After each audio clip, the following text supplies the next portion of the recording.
आज फिर Peter Navarro ने रूस यूक्रेन युद्ध के लिए भारत को जिम्मेदार ठहराया।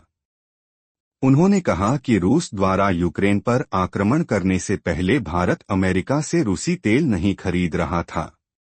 उन्होंने आगे कहा कि भारत अपने लोगों के लिए कारों में ईंधन भरने या अपने घरों को गर्म करने के लिए रूसी तेल नहीं खरीद रहा है। यह झूठ है। दरअसल हम भारत को उसके निर्यात के लिए पैसे देते हैं। भारत रूस से कच्चा तेल खरीदता है, उस तेल को परिष्कृत करता है और अपनी ब्रांडिंग के जरिए दूसरे देशों को बेचता है।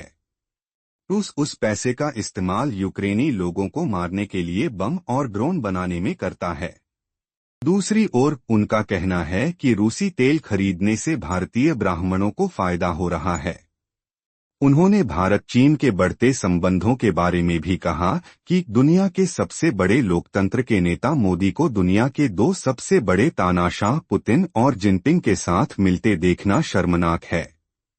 हम इस चैनल के माध्यम से पीटर नवारो से पूछना चाहते हैं कि रूसी तेल खरीदने से भारतीय ब्राह्मणों को फायदा कैसे हो रहा है। नवारो को ऐसा बयान देने से पहले थोड़ा सोच विचार करना चाहिए। नवारो का यह बयान पूरी तरह से निराधार है। हमें लगता है कि यह अमेरिकी अधिकारियों का पाकिस्तानी से दोस्ती का असर है।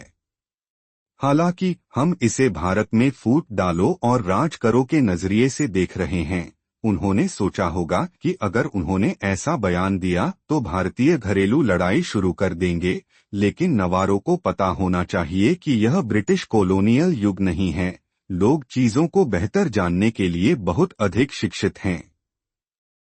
दूसरी बात, भारत द्वारा रूस से तेल खरीदने और रूस द्वारा उस पैसे का उपयोग बम और ड्रोन पर यूक्रेनी लोगों को मारने के लिए करने के संबंध में यहाँ हम यह कहना चाहेंगे कि बार बार भारत कह रहा है कि हम रूस के लिए सबसे बड़े खरीदार नहीं हैं, यूरोपीय सबसे बड़े खरीदार हैं। इसलिए क्या नवारो दुनिया को बता सकते हैं कि क्या यूरोपीय धन का उपयोग रूसी शिक्षा के लिए किया जा रहा है, रूस यूक्रेन युद्ध में नहीं, और केवल भारतीय धन का उपयोग ही युद्ध में किया जा रहा है? क्या ऐसा है?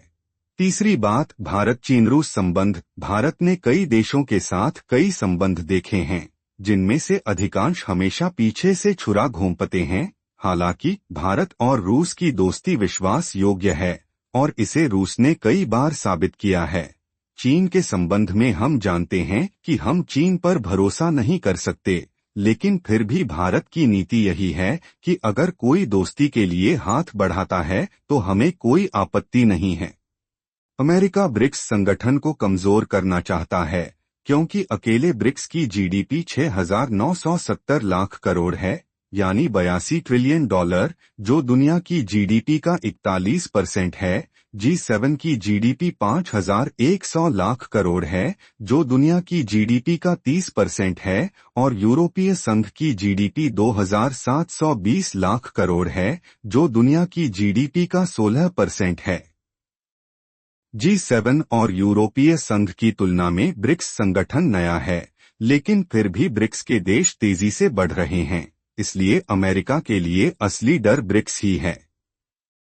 इसलिए ट्रंप ब्रिक्स को कमजोर करना चाहते हैं और अमेरिका को दुनिया की महाशक्ति बताने का अपना दावा जारी रखना चाहते हैं। चलिए अन्य अपडेट्स पर चलते हैं। कल अफगानिस्तान में 6.3 तीव्रता का भूकंप आया। अब तक की रिपोर्ट के अनुसार 812 लोगों की मौत हो गई है और 2,800 लोग घायल हुए हैं। भारत ने व्यापक राहत कार्य के तहत टेंट और भोजन पहुंचाया है। प्रधानमंत्री श्री नरेंद्र मोदी ने आज अफगानिस्तान में आए भूकंप में हुई जानमाल की हानि पर शोक व्यक्त किया। श्री नरेंद्र मोदी ने एक्स पर पोस्ट में कहा, अफगानिस्तान में आए भूकंप में हुई जानमाल की हानि से मुझे गहरा दुख हुआ है।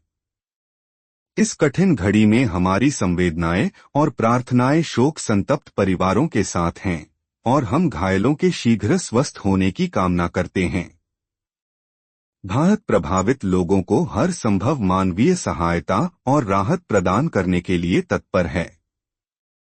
ट्रंप, जो हमेशा खुद को दुनिया का महान नेता साबित करने की कोशिश करते हैं, जिनके हवाई गौरव का F-35 विमान दुर्घटनाग्रस्त हो गया और टुकड़े टुकड़े हो गया। अलास्का, जहां ट्रंप ने पुतिन से मुलाकात की थी, वहां आज F-35 दुर्घटनाग्रस्त होकर टुकड़े टुकड़े हो गया।